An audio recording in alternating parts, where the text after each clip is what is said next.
جزاکم اللہ خیر۔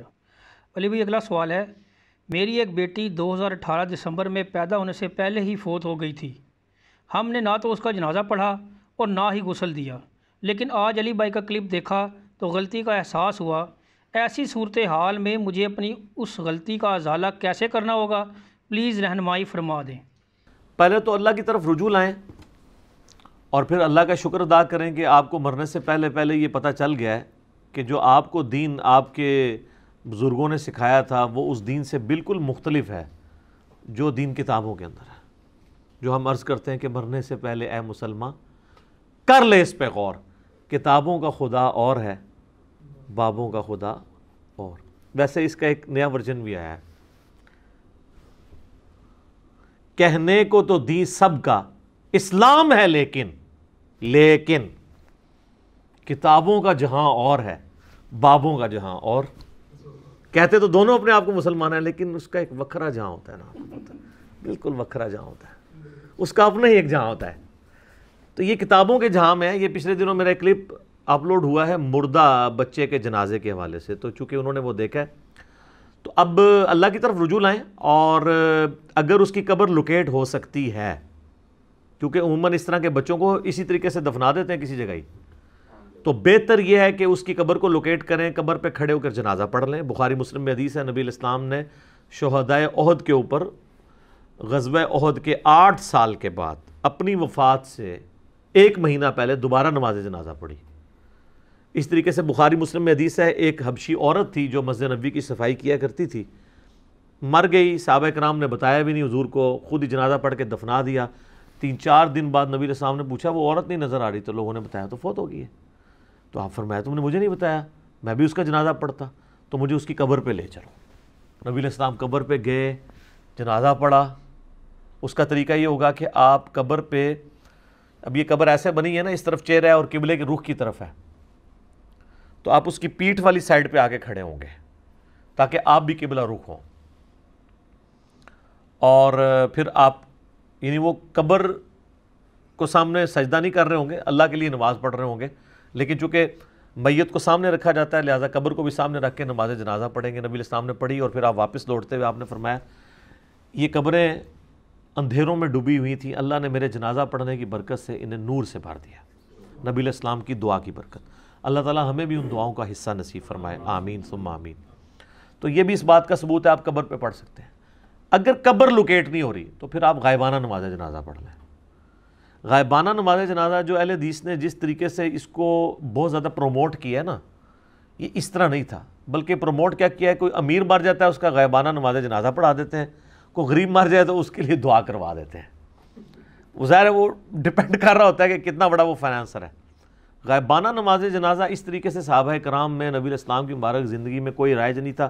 صرف ایک واقعہ ملتا ہے صحیح بخاری مسلم میں کہ نبی علیہ السلام نے نجاشی کی جب خبر آپ کو ملی، اور یہ نجاشی وہ نہیں تھا جس نے صحابہ کرام کو پناہ دی تھی، اس کے بعد جو نجاشی بنا تھا وہ مسلمان تھا، اور وہ مسلمان تھا ظاہر ہے وہ اب وہاں پہ اپنا ایک انڈیپینڈنٹ بیچارہ ایک مسلمان تھا، کوئی کمیونٹی نہیں تھی، اس کا کوئی جنازہ پڑھنے والا نہیں تھا۔ نبی علیہ السلام تک خبر پہنچی تو صحابہ کرام کہتے ہیں نبی علیہ السلام جنازہ گاہ کی طرف گئے، مسجد میں نہیں جنازہ گاہ میں، آپ نے 4 تکبیریں کہہ کے اس کا نماز جنازہ پڑھا۔ اور اس سے یہ بات پتہ چلی کہ مسجد میں نماز جنازہ پڑھنا ضروری نہیں، آپ جنازہ گاہ میں بھی پڑھ سکتے ہیں۔ اور مسلم شریف میں حدیث ہے کہ سعد ابن ابی وقاص جب فوت ہوئے تو سیدہ عائشہ نے کہا کہ سعد کا جنازہ لا کے رکھو حجرے کے باہر، تو صحابہ ریلیکٹنٹ ہوئے مسجد میں جنازہ پڑھنے سے، تو انہوں نے کہا نبی علیہ السلام تو مسجد میں بھی پڑھ لیا کرتے تھے، تو اس سے ثابت ہوا مسجد میں بھی جنازہ ہو جاتا ہے۔ افضل ویسے یہی ہے کہ جنازہ گاہ میں ہو، مسجد میں بھی جائز ہے۔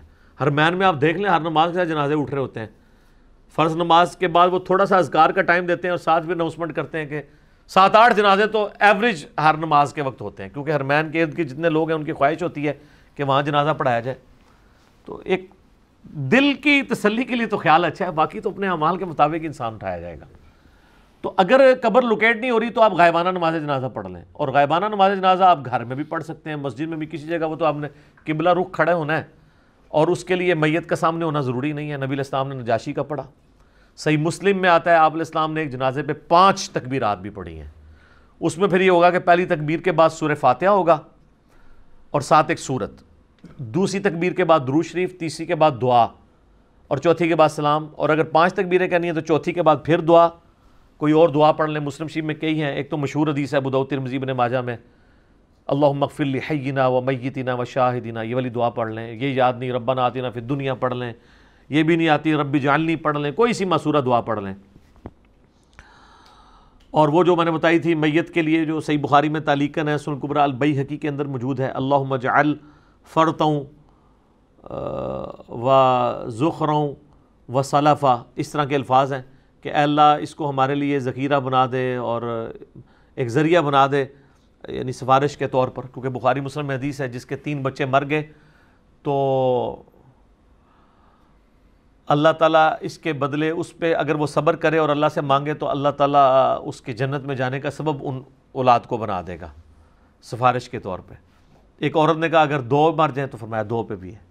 اور بخاری میں تو یہ بھی الفاظ ہیں کہ اللہ تعالیٰ فرماتا ہے میں اپنے بندے سے اگر کوئی محبوب چیز لے لوں اور اس کے بدلے وہ مجھ سے جو بھی نعمت ڈیمانڈ کرے گا تو میں اس کو عطا فرما دوں گا۔ اور بخاری میں یہ بھی حدیث ہے کہ جس شخص سے میں نے آنکھیں لے لیں تو اس کی جزا جنت کے سوا کچھ نہیں ہے۔ سبحان اللہ۔ تو اب اگر ان کی بچی یا بچہ کسی کا بھی، یہ کافی لوگوں کے سوال آئے ہیں، ہم نے ایک کو ایز اے رول ماڈل طور پر انٹرٹین کیا ہے، تو غائبانہ نماز جنازہ پڑھ لیں اور اللہ تعالیٰ کے حضور آپ اپنی مادری لینگویج میں بھی عام حالت میں دعا کریں کہ اللہ تعالیٰ اس پہ صبر کے عوض آپ کو اجر دے اور اس بچے کو آپ کے لیے ذخیرہ آخرت بنا لے۔ تو یہ آپ کریں تو انشاءاللہ تعالیٰ وہ غلطی معاف ہو جائے گی۔ بہرحال وہ اس سے اب سبق لرن کریں کہ آپ کے ساتھ کس لیول کا دھوکہ کیا گیا ہے، کہ جو چیزیں یعنی دین میں تھیں آپ کو نہیں بتائی گئی ہیں، بابوں کا دین، فرقوں کا دین اس طریقے سے بتایا گیا۔ تو غائبانہ نماز جنازہ بھی جواز کی حد تک ایسی صورتحال میں جائز ہے۔ ویسے ایک شخص مر گیا کراچی میں، ہزاروں نے اس کا جنازہ پڑھا، اب جیلم میں اسلام آباد میں اس کا غائبانہ نماز جنازہ ہو رہا ہے، یہ غلط ہے، اس کا تو کوئی ثبوت نہیں ملتا۔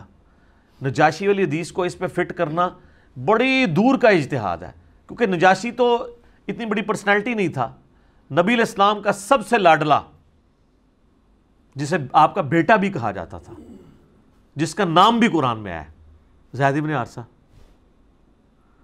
جو صحیح بخاری میں آتا ہے کہ اس کا جو بیٹا تھا اسامہ، نبی علیہ السلام اپنے زانوں پہ ایک طرف حسن ابن علی کو بٹھاتے تھے، دوسری طرف اسامہ ابن زید کو، پوتوں کی مانند تھا۔ تو غزوہ موتا کے موقع پر آپ کو پتہ ہے نا، بخاری کے الفاظ ہیں، نبی علیہ السلام مدینہ شریف میں اور اللہ تعالیٰ نے آپ کو دکھا دیا، آپ رو رہے ہیں کہ میرے عبداللہ کو شہید کر دیا گیا، عبداللہ بن رواحہ کو، اور سب سے پہلے زید بن حارثہ شہید ہوئے، پھر عبداللہ بن رواحہ شہید ہوئے، اور پھر جعفر بن ابی طالب، جعفر طیار جنہیں کہا جاتا ہے، وہ شہید ہو گئے، ان کے تو بازو بھی کٹ گئے تھے۔ تو بخاری میں آتا ہے اللہ تعالیٰ نے ان کو جنت میں 2 پر دے دیے، حضرت علی کے جو بھائی تھے جنہوں نے سورہ مریم پڑھی تھی نجاشی کے دربار میں، وہ غزوہ موتا میں شہید ہوئے تھے۔ یہ 3 ترتیب سے شہید ہوئے۔ پھر حضور نے کہا کہ اللہ تعالیٰ نے اب مسلمانوں کو اللہ کی تلواروں میں سے ایک تلوار پر متفق کر دیا ہے، مجھے اللہ سے امید ہے اللہ اس پہ فتح دے دے گا، خالد بن ولید پہ۔ وہ فتح بس یہ ہوئی کہ وہ اتنی بڑی رومن امپائر کے لشکر سے اپنے چھوٹے سے لشکر کو بچا کے لینے آنے میں کامیاب ہو گئے۔ اور پھر اس کے بعد پھر نبی علیہ السلام نے سفر کیا تھا غزوہ تبوک کے لیے، جس میں رومن امپائر 1.5 لاکھ کی فوج لے کر کیسے روم بھی بھاگ گیا تھا، وہ اصل میں اس کے بدلے میں حضور جا رہے تھے۔ تو ایلچی بھی خیر قتل کر دیا تھا، یہ بھی بیچ میں ایک واقعہ ہوا تھا۔ تو وہ ایک واقعہ ملتا ہے نجاشی والا، تو یعنی محدثین کہتے ہیں کہ زید بن حارثہ سے زیادہ کوئی اہل نہیں تھا، وہ حضور کا بیٹا ہی تھا، سمجھ لیں بچپن سے آپ نے پالا ہوا تھا، بلکہ ان کو زید ابن محمد کہا جاتا تھا۔ پھر قرآن میں آیا کہ یہ منہ بولا رشتہ کوئی نہیں ہے، تو پھر زید ابن حارثہ ان کو کہا جائے۔ وہ شہید ہوا ہے، حضور نے اس کا کوئی غائبانہ نماز جنازہ نہیں پڑھا۔ تو یہ ایک اس کو ٹرینڈ بنانا اور پھر اس کے اوپر چندے اکٹھے کرنا، ٹھیک ہے، اس کو ایک ایکٹیویٹی کے طور پر کرنا، یہ اسی طریقے سے جیسے تیجے 10ویں 40ویں ہو رہے ہیں۔ تو یہ فی الحال یہی چیز بن گئی ہے۔ جواز میں کہہ رہا ہوں موجود ہے، لیکن جواز بھی کیٹاسٹروفک کنڈیشن میں ہے۔ یہ نہیں ہے کہ جنازہ ہو چکا ہے اور آپ پھر بار بار اس کے غائبانہ نماز جنازے پڑھ رہے ہیں، ایک جگہ سے اٹھاتے ہیں دوسری جگہ لے جاتے ہیں، دوسری جگہ سے تیسری جگہ لے جاتے ہیں، اور لوگ دور دور پڑھا رہے ہیں۔ جنازہ ہو گیا، اتنے بڑے لوگوں نے پڑھ لیا، پھر بار بار غائبانہ نماز جنازہ اس کو پروٹوکول دینا نہیں، آپ دعا مانگیں۔ بخاری میں حدیث ہے، نبی علیہ السلام کو ایک صحابی کی وفات کی خبر پہنچی، آپ نے اپنے ہاتھ یوں بلند کیے کہ آپ کی بغلوں کی سفیدی نظر آئی، آپ نے کہا اللہ ابو عامر کو بخش دیے اور اسے کثیر مخلوق پہ قیامت کے دن فضیلت عطا فرما۔ یہ دعا آپ علیہ السلام نے تعلیم فرمائی ہے جو بھی بندہ مر جائے اس کے لیے کہ اللہ اسے بخش دے اور قیامت والے دن اپنی کثیر مخلوق پہ فضیلت دے۔ یہ بھی نہیں آتی ہے اللہم اغفر لی حینا پڑھ لیں، کوئی سی دعا پڑھ لیں، عام دعا بھی۔ تو جنازہ چونکہ اب اس کیس میں تو بالکل نہیں ہوا ہوتا، ظاہر ہے کہ ادھر جنازہ ہی ہونا چاہیے۔ ہاں جو غائبانہ نماز جنازہ قبر پہ پڑھا جاتا ہے نا، وہ آپ کسی بھی وقت پڑھ سکتے ہیں، وہ غائبانہ نہیں ہوتا، وہ قبر پہ ہو رہا ہوتا ہے۔ وہ نبی اسلام کی سنت ہے کہ وہ میت نہیں ہے تو قبر سامنے موجود ہے۔ وہ تو میں نے بتایا بخاری مسلم میں آپ نے اپنی وفات سے 1 مہینہ پہلے آپ نے پھر وہاں پہ خطبہ بھی دیا تھا کہ مجھے تم سے اپنے بعد یہ خطرہ نہیں کہ تم شرک میں مبتلا ہو جاؤ، لیکن مجھے خطرہ ہے کہ اللہ تعالیٰ دنیا کے خزانے تم پہ کھول دے گا اور تم پھر دنیا کی محبت میں پھنس کے ایک دوسرے کو قتل کرو گے اور اسی طرح برباد کر دیے جاؤ گے جس طرح اگلی قومیں برباد کر دی گئی۔ اور بڑا رکت انگیز خطبہ ہے، یہ میں نے کربلا میں ڈالا ہوا ہے۔ سر اس حدیث کی کوئی شرح نہیں بیان کر سکتا۔ میں نے اس کو بتایا پھر کہ اس کی شرح کیا ہے، کہ غزوہ احد کے قبرستان میں جا کے حضور یہ خطبہ کیوں دے رہے ہیں؟ خطبہ تو ہوتا ہے مسجدوں کے اندر، اور آپ کیا میسج دے رہے ہیں؟ میسج یہ دیا کہ یہ احد کے موقع پر وہ لوگ دفن ہیں جنہوں نے اسلام کا برا وقت دیکھا ہے اور اپنی جانیں دی ہیں، ان کی قربانیوں کا پھل تم نے کھانا ہے۔ یہ تو اللہ کے پاس جا کے جنتوں میں اپنا مقام بنا چکے، ان پہ دنیا کے دہانے نہیں کھولے گئے تھے، ان جنگوں کی برکت سے رومن اور پرشین امپائر گرنی ہے۔ آپ کو تو رومن اور پرشین امپائر گراتے ہوئے بعد کے لوگ نظر آ رہے ہیں نا، غزوہ بدر کے مجاہدین بھی رومن امپائر گرانے والے ہیں جنہوں نے گراؤنڈ پرووائڈ کی ہے، ورنہ تو اسلام کو مضبوطی تو ان لوگوں نے دی ہے نا، شہدائے احد نے، حمزہ ابن عبد المطلب نے رضی اللہ تعالیٰ عنہ علیہ السلام۔ تو حضور یہ میسج دے رہے تھے کہ دیکھو ان لوگوں نے دنیا سے کوئی حصہ نہیں لیا، یہ تو چلے گئے، اب تم لوگ پیچھے ان کا فروٹ کھاؤ گے تو دیکھنا ایک دوسرے کو قتل نہ کرنا۔ اس میں یہ بھی الفاظ ہیں میرے بعد کافر نہ ہو جانا کہ ایک دوسرے کی گردنیں مارنا شروع کر دو۔ تو حضور کو تو بتا دیا گیا تھا جنگ جمل صفین نہروان ہوگی۔ تو اور دوسرا آپ علیہ السلام نے یہ بھی میسج دیا کہ اسی غزوہ احد میں تم میں موجود تھا، اللہ نے قرآن میں وعدہ بھی کیا تھا فتح کا، لیکن تم نے ڈسپلن لوز کیا، میرے بھی دانت شہید ہوئے اور فتح شکست میں بدل گئی۔ تو جب میں دنیا سے اٹھ جاؤں گا تو تم پھر کس پہ تکیہ کرو گے اگر تم نے اللہ کی نافرمانی کی؟ تو یہ میسج بھی تھا اس کے اندر۔ تیسرا میسج یہ تھا کہ صحابہ کرام نے مال غنیمت کو جمع کرنے میں جو بظاہر دنیا کا ایک مال تھا، وہ خواہش ہے، کوئی اجتہادی طور پہ غلطی، لیکن دوسری طرف بخاری کے الفاظ ہیں کہ تم دیکھو کہ پرندے ہماری تکہ بوٹیاں اٹھا کے لے کے جا رہے ہیں، تب بھی تم نے درہ نہیں چھوڑنا۔ پھر بھی 50 میں سے 35 نے درہ چھوڑ دیا۔ تو خالد بن ولید جو کافروں کی طرف سے آئے تھے پیچھے سے حملہ کر کے، نبی اسلام کے بھی دانت شہید ہوئے، فتح جو ہے شکست میں بدل گئی، 70 کے قریب صحابہ شہید ہو گئے، مدینے میں کوئی گھر نہیں تھا جس میں کوئی میت نہ ہو، اور مسلمانوں کا بڑا کانفیڈنس بھی لوز ہوا، کہاں بدر کی کامیابی اور کہاں احد کی ناکامی، ٹھیک ہے، بل وہ ایک ہی ناکامی ہوئی ہے، اس کے بعد پھر مسلمانوں نے اپنا ڈسپلن نہیں لوز کیا، ٹھیک ہے نا، جیسے وہ کہتے ہیں پول کا میچ ہار گئے، پھر ورلڈ کپ بھی جیتا ہے انہوں نے۔ یہ واقعات انسان کو لرن کرواتے ہیں، آپ ہمیشہ پازیٹیو چیزیں اس سے لرن کرتے ہیں کہ اچھا یار یہ تھوڑا سا مس ہینڈلنگ ہوئی، آپ اپنے آپ کو امپروو کریں، کچھ بھی نہیں بگڑا ہوا۔ تو نبی علیہ السلام نے یعنی ان کو یہ بتایا کہ دنیا کی محبت چھوٹی سی ایک ایکٹیویٹی مال غنیمت کی نے، اللہ کے نبی موجود ہیں تو فتح کو شکست میں بدل دیا ہے، تو اب بعد میں بھی دیکھنا دنیا کی محبت میں مبتلا نہ ہونا۔ یہ 3 اس کی تشریحات بنتی ہیں۔ تو بہرحال اس سے یہ پتہ چل گیا کہ قبر پہ جا کے آپ نماز جنازہ پڑھ سکتے ہیں، اس کو آپ غائبانہ تو ویسے نہیں کہنا چاہیے کیونکہ قبر سامنے موجود ہوتی ہے، اگر کوئی کہنا بھی چاہتا ہے تو چلے کہہ لے۔ تو اگر قبر لوکیٹ نہیں ہو رہی اس طرح کے بچے کو، چونکہ وہ اسی طریقے سے ہی دفنا دیا جاتا ہے، تو پھر ظاہر ہے کہیں بھی کھڑے ہو کے آپ پڑھ سکتے ہیں، اکیلے بھی پڑھ سکتے ہیں، کسی مولوی کو بلانے کی ضرورت نہیں۔ نبی علیہ السلام نے بھی اکیلے پڑھا تھا، تو نماز جنازہ آپ اکیلے بھی پڑھ سکتے ہیں۔ اور ابھی تو لوگوں کے ساتھ یہ بھی پرابلم آ رہی ہے، جو لوگ کتاب و سنت کے منہج پہ آئے ہیں نا، بیچاروں کے گھر والوں میں سے کوئی فوت ہوتا ہے تو وہ عموماً حنفی مولوی آتے ہیں، وہ تو نماز جنازہ میں سورہ فاتحہ ہی نہیں پڑھتے، ان کو ٹینشن پڑی رہتی ہے یار جنازہ پتہ نہیں ہوا ہے کہ نہیں ہوا۔ تو ظاہر آپ خود پڑھ لیا کریں سورہ فاتحہ، اور خدا نخواستہ آپ کی ڈیتھ ہوتی ہے، پیچھے والے آپ کو کسی ایسے بندے جنازہ پڑھا دیتے تو ٹینشن لینے والی کوئی بات نہیں ہے۔ کئی صحابہ کے تو جنازے ہوئے ہی نہیں ہیں، اللہ کے حضور یہ جنازہ پڑھنا پچھلوں کی ڈیوٹی ہوتی ہے، یہ ان کے اوپر فرض ہوتا ہے، میت پہ فرض نہیں ہوتا کہ اس سے اللہ تعالیٰ پوچھے تیرا جنازہ پڑھا گیا سی کہ نہیں. ٹھیک ہے, فرض کفایہ کس کے لیے کہا جاتا ہے؟ ورثاء کے لیے, پچھلوں کے لیے, اس کے لیے نہیں. وہ تو چلا گیا. وہ تو سر بخاری کے الفاظ ہیں کہ میت اپنی چارپائی پہ کلام کرتی ہے, مجھے جلدی جلدی قبر کی طرف لے جاؤ. جنت کا انتظار کر رہی ہوتی ہے وہ. اور جو بری میت ہے وہ کہتی ہے کہ مجھے کہاں لے کے جا رہے ہو. اور نبی علیہ السلام فرماتے ہیں کہ اس کا یہ چیخو پکار جن و انس کے علاوہ ہر مخلوق سنتی ہے. اگر انسان اور جن سنیں تو بے ہوش ہو جائیں. واقعی جناب, ابھی آپ ذرا امیجن کریں کہ گھر سے یہ جو میت اٹھ رہی ہے اس میں سے واز وہ چیخیں مارنا شروع کر دے کہ مجھے نہ قبر لے کے جاؤ. جناب لوگ بے ہوش نہیں ہو جائیں گے؟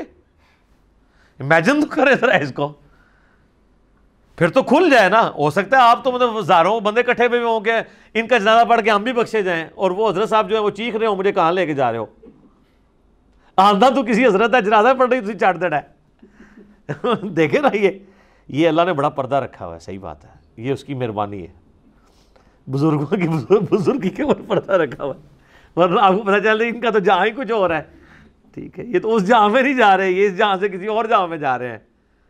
ٹھیک ہے, یہ اللہ نے یقین کرے پردہ رکھا ہے. اللہ تعالیٰ دنیا اور آخرت میں ہمارے گناہوں پر پردہ رکھے, ہمیں بلا حساب و کتاب جنت میں داخلہ عطا فرمائے. آمین ثم آمین. ثم آمین. جزاکم اللہ خیرہ.